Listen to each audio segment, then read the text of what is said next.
사기꾼의 표적이 된 비운의 아나스타샤 공주. 4. 정신병원에서 등장한 아나스타샤. 아나스타샤는 처형될 때인 1918년 당시 17세였다. 그런데 1920년 2월 17일 저녁 나이 20세 정도의 여자가 베를린의 란드베르 운하에서 투신 자살을 기도한다. 러시아 억양의 독일어를 썼던 그녀는 누군가가 자신을 살해할 우려가 있다며 신원을 밝히지 않았다. 경찰은 여자를 프로이라인 운베칸트, 즉 미지의 여인이라고 불렀다. 특히 그녀의 몸에는 많은 외상이 있었다. 귀 뒤쪽에 총알이 지나간 찰과상으로 보이는 흉터가 있고 발에는 러시아식 총검에 찔린 듯 별 모양의 흉터가 있었다. 그 밖에도 몸 전체에 상당수 흉터가 있었고 가슴과 팔에도 심한 흉터가 있었다. 병원에 수용된 다음에도 그녀는 6주일 동안 말문을 열지 않았다. 더구나 음식조차 먹으려고 하지 않았기 때문에 억지로 먹여야 했다. 결국 정신병원으로 이송되었지만 계속 침묵을 지키면서 특히 외국인과의 접촉을 경계했다. 의사는 총검에 의한 타박상을 입은 충격 때문이라고 그 이유를 밝혔다. 그녀는 자신이 누구라는 것을 이야기하지 않았지만 그녀의 매너로 보건대 상당한 교육을 받았다는 것을 누구나 느낄 수 있었다. 정신병원에서 보낸 지 2년이 지난 1922년 가을, 그녀는 클라라 포이테르트라는 여자와 한 방을 쓰고 있었다.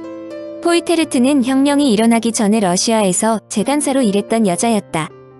어느 날 포이테르트는 간호원이 넣어준 잡지를 보고 있었는데 러시아의 공주 4명에 관한 기사였다. 사진 한 장은 공산군의 포로가 됐을 때 찍은 4명의 공주들이었고 다른 한 장은 아나스타샤 공주의 사진이었다. 기사의 내용은 아나스타샤 공주가 학살 현장에서 극적으로 빠져나와 파리에 살고 있을지도 모른다는 추측 기사였다. 포이테르트는 잡지의 사진과 신원불명의 여자를 번갈아 쳐다보더니 외쳤다. 나는 당신이 누군지 알아. 그녀는 포이테르트의 입을 손으로 막으며 말했다. 입 다물어요. 입. 아나스타샤의 전설이 시작되는 순간이었다. 그녀가 황제의 처녀인 타티아나라고 확신한 포이테르트는 구제적 러시아군의 기병 대장이었던 안드레이에프스키에게 알려주었다. 타티아나는 살해될 당시에 21세였다. 안드레이에프스키를 비롯하여 여러 사람이 그녀를 방문했지만 그때도 그녀는 자신의 신원을 이야기하지 않았다. 알렉산드리아 황후를 곁에서 모시던 소피 북스게드 된 남작 부인이 방문하여 그녀를 보고 그녀가 타티아나 공주라고 보기에는 키가 작다고 말했다. 여하튼 그녀는 제정 러시아 당시 한 지역의 경찰국장이었던 클라이스트 남작이 주선하여 그의 집으로 옮기게 되었다. 그녀에게 안전을 보장한다고 하자 그곳에서 그녀는 1922년 6월 드디어 자신의 신분을 밝혔다. 자신은 니콜라이 2세의 막내딸인 아나스타샤 공주라고 했던 것이다. 어떻게 학살 현장에서 탈출할 수 있었습니까? 그녀의 대답은 다음과 같았다. 나도 총알을 맞고 까무라쳤는데 정신을 차리고 보니 남자 2명과 여자 2명이 끄는 농부의 집마차 속에 숨겨져 있었다. 2명의 남자는 차이코프스키의 병사들로 이름이 차이코프스키 형제였다. 그들은 처형에는 참가하지 않았다고 말했다. 그들이 말한 바로는 자신은 죽은 것으로 간주되어 지하실 바닥에 방치되어 있었으며 그들이 시체를 지하실에서 끄집어내다가 아직 숨을 쉬고 있음을 발견했다. 형제는 나를 몰래 러시아 국외로 빼돌리기로 결심했다. 진주 목걸이와 드레스 속에 감추어둔 에나멜 원석을 처분하여 얻은 돈으로 그들과 함께 간신히 루마니아의 수도 부쿠레슈티에 도착했다. 거기서 우리는 차이코프스키의 친척집에 살았다. 나는 볼셰비키가 무서워 숨어있던 집에서 한 발짝도 나가지 않았다. 그리고 형제 중 한 사람과 결혼하여 아이도 하나 낳았다.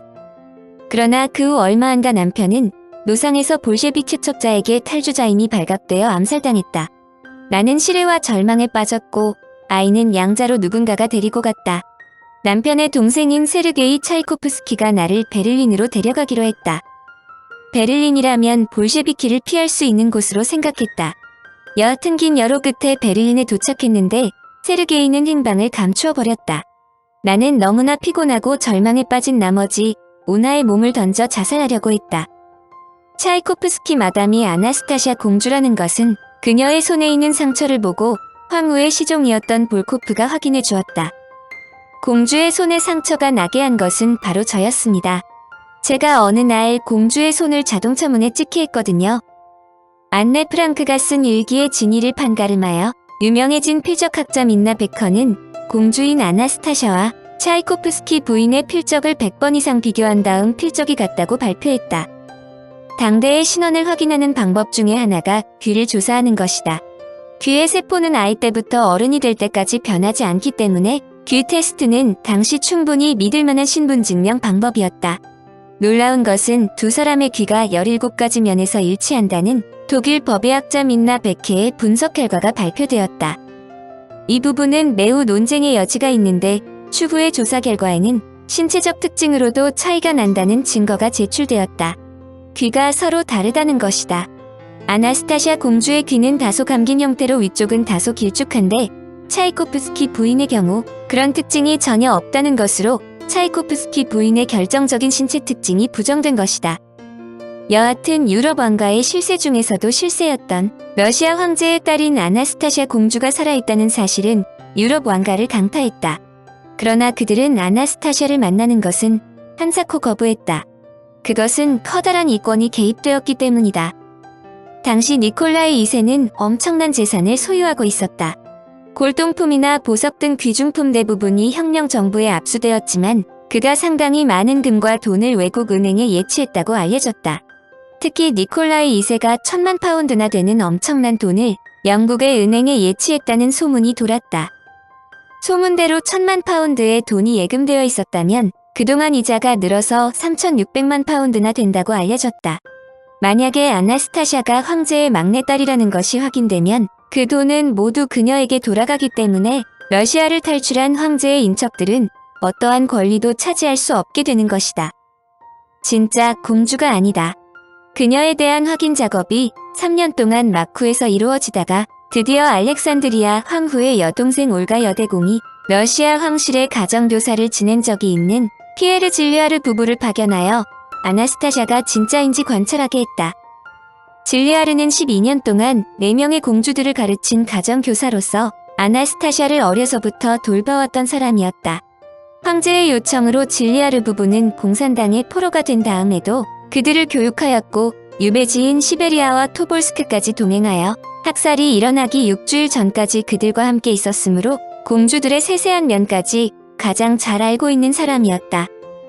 질리아르는 아나스타샤라고 칭하는 여자를 만나본 다음 그녀는 진짜 공주가 아니라 사기꾼이라고 말했고 1926년 올가 여대공도 그녀가 진짜 아나스타샤는 아니라고 공식적으로 발표했다. 전기 작가인 앙드레 가스테로와 질리아르의 인터뷰 내용이 당시 상황을 잘 보여준다. 인터뷰 당시 질리아르의 나이는 79세였다. 그는 자신을 아나스타샤 공주라고 칭한 여자를 환자라고 불렀다. 아나스타샤 공주는 독어를 잘했습니까?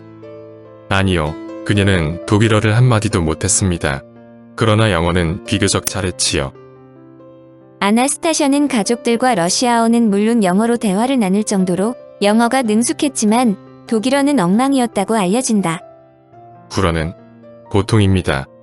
공부는 잘했어요?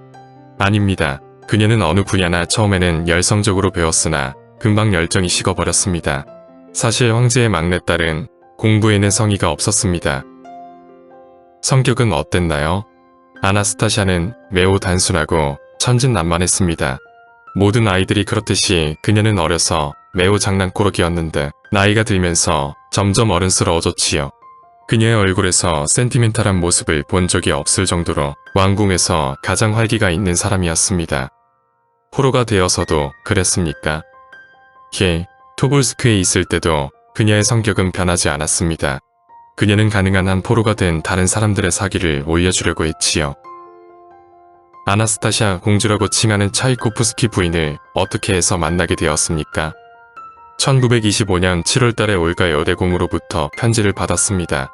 여대공은 베를린으로 즉시 가서 아나스타샤라고 말하는 젊은 여자를 만나서 그녀가 정말로 아나스타샤 공주인지 확인해 달라고 했습니다.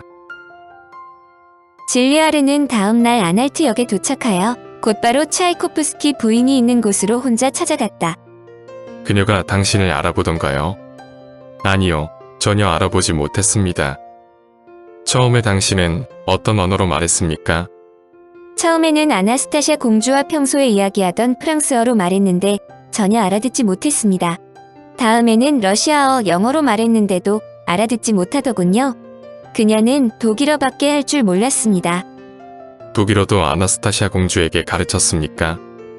예, 그러나 그녀가 배우기를 싫어했습니다. 이것이 차이코프스키 부인이 아나스타샤 공주가 아니라는 가장 큰 증거 중의 하나였다. 물론 건망증으로 3가지 언어를 잊어버릴 수도 있다지만 그럴 경우 그녀가 어떻게 4번째 언어인 독일어로 유창하게 말할 수 있을까 하는 것이 관심거리였다. 외모는 공주와 닮지 않았던가요? 저는 매우 주의 깊게 환자를 살펴보았는데 그녀는 아나스타시아 공주를 닮지 않았습니다. 환자의 코는 길고 강하게 생겼으며 입도 크고 입술이 두터웠습니다. 공주는 그 반대죠. 공주의 코는 짧고 입은 작으며 입술은 얇습니다. 더구나 목소리도 달랐습니다. 차이코프스키 부인의 말대로 학살 현장에서 개머리판으로 맞았다고 하는데 그렇다면 얼굴 형태가 바뀔 수도 있지 않겠습니까? 저는 학살 현장에서 개머리판으로 맞았다는 환자의 말을 믿지 않습니다. 만약 개머리판으로 입술 부위를 맞아 형태가 변할 정도라면 적어도 몇 개의 이가 부셔졌을 겁니다. 그러나 그런 흔적이 없었습니다.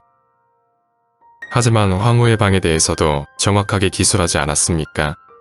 앙드레 가스테로의 이 질문에 질리아르는 웃었다. 그것은 분명히 황후의 방이었습니다만 파울 1세 황제의 황후인 마리아 페오도로브나의 방으로 100년 동안 사용하지도 않았습니다.